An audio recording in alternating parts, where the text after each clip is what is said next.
Welcome back. Thank you so much for confirming your email address. If you'd like to just grab a pen and some paper so you can take some notes, we'll get stuck straight into it. The first step is to have a reality check.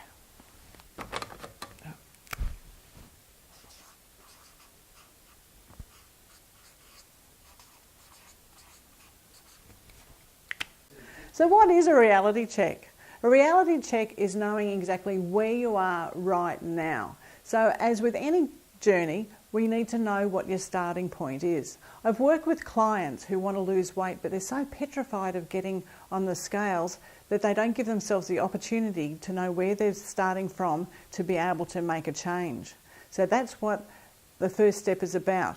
Whether it's your finances, whether it's a health issue, relationship, or it's just plain time management, getting out of that rush space. We need to know exactly where you're starting from. So here's a tip. If you're feeling rushed all the time, write down exactly what it is that you're expecting to fit into a day. You might find that you're just trying to do too much. So that when you get real with yourself, you're able to figure out what is really possible to achieve in that one day. Step 2 is to identify the areas that you want to change.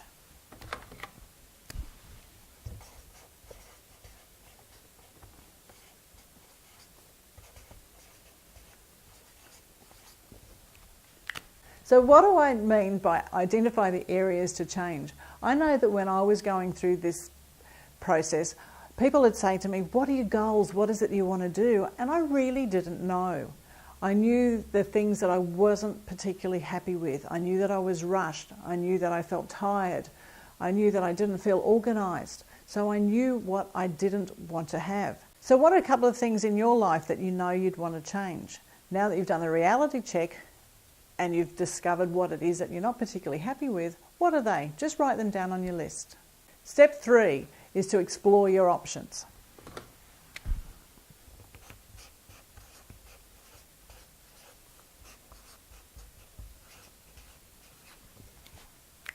From my experience with a lot of mums, they feel that they're just stuck in this little bubble of kids, school, work and home. And they're just sort of stuck in a box of not knowing what other things there are out there to do.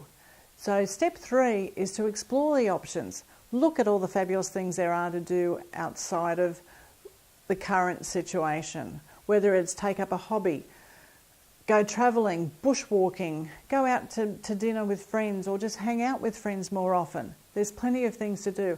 So just think about it for a minute and write down some of the things that you either used to do that you have no longer doing, or some new things that you've seen other people doing that you've thought, that'd be a really fabulous thing. I'd like to do that. So just write those things down now and explore your options of opening up your mind to doing other things. Now you're at step 4, you're ready to determine your goals.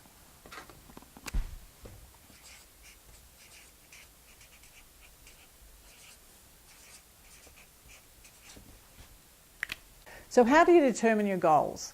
You decide on what it is that you want to achieve, whether it's going to the gym 3 times a week, cooking delicious meals every night, getting the kids dressed and to school on time, and you to work on time, feeling calm and confident. So we need to now determine exactly what it is you want to achieve, what you want to bring into your life now that wasn't there before. And to do that, you need to figure out what is important to you, what you value, because we always find time to do what we think is important to us. Now what I'd like you to do is to write down 3 goals that you'd like to achieve in the future. Just take a quick look around your house, and what you have in your house will give you an idea of what's important to you. Whether it's about with your family, whether it's artwork or sport, whatever it is for you, just write down 3 goals that you'd like to achieve in the future. Step 5 is to create your plan.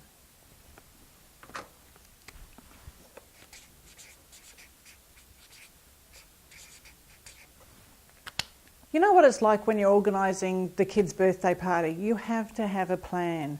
You want to know whether they're doing the donuts hanging from the washing line, popping balloons, swimming, going to the bowling alley, or whatever it is.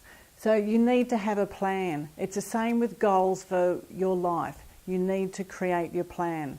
Whether it means that you need to save a bit of money, do some overtime, buy new luggage if you're going on a holiday, whatever it is, you need to create a plan. So that's the next step. And now I'm getting really excited because we're starting to take the action steps towards achieving these things. Step number 6 is to get support.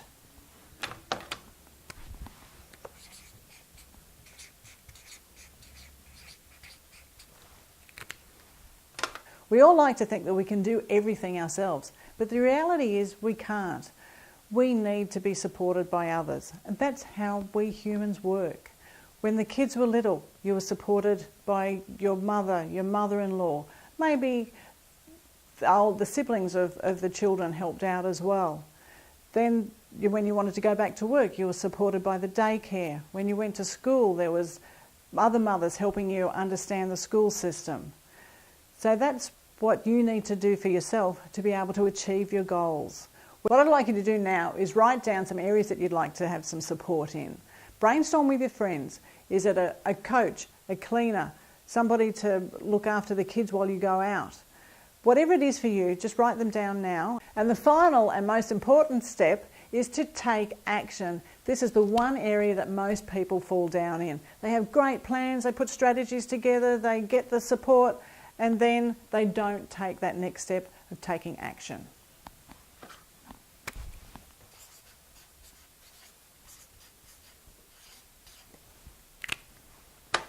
So how do we take action? It's all about the first small step. You look at this goal and you think, oh, that's so big, but it's a series of small steps. So figure out what is the first small step that you need to make to take action towards your goal. If it is about going to the movies and leaving the kids at home, get on the phone now and ring your mother-in-law. Get her over here to look after the kids, and then you can go and get your movie tickets. So ultimately, it's all about taking that first small step. And they often say that the first step is the hardest. And it may be and maybe not, depending on the situation. But once you've done it, the second, third and fourth step are that much easier. So what are you going to do today? Is it put your reality check in place? Or identify what areas you really want to change because you know where you're at? Are you at the stage where you want to explore your options? Google what things there are out there to do. Or are you going to determine your goals? Just get really clear on what exactly it is that you want to achieve. Create your plan or make that call to get the support. But the most important thing is to take action. One simple little step every day will get you there. What is it they say? How do you eat an elephant? One mouthful at a time. So you just take one step every day and get started on changing your life. I'm Kim Townsend, and I hope you've enjoyed my Priority 1 system. So take action today to make those first small steps of change towards creating your ultimate lifestyle. And if you've enjoyed it, share it with your friends. So until we meet again, make yourself priority number 1, and I'll see you soon.